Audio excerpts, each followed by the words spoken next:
दो तीन चीज मेन है साधना में आने के बाद की। कुछ चीजें ये मैंने पहले की बताई। पहले तो आप अपने आप को टटोल लें, क्या मैं इतना डेडिकेशन दे पाऊंगा कि मैं किसी भी हालत में 2 साधनाएं कर लूं?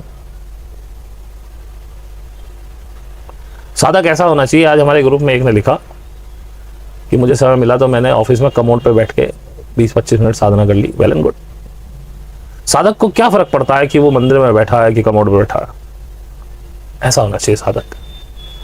ऐसी उत्कंठा होनी चाहिए कि मुझे साधना करनी है, बाहर में जाए दुनियादारी, कहीं भी बैठ के मैं कर सकता हूं। अब आप कहेंगे कमोड पे बैठ के, वहां तो हम लैट्रिन करते हैं।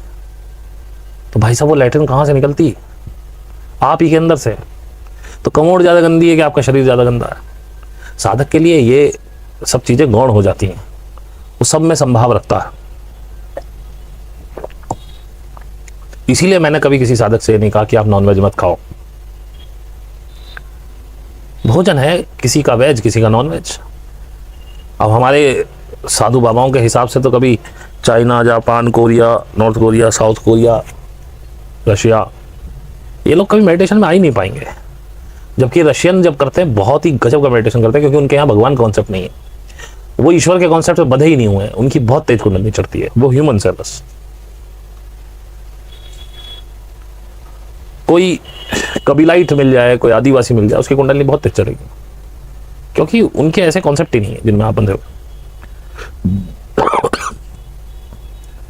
तो सबसे पहले अपनों को इंट्रोस्पेक्ट करो।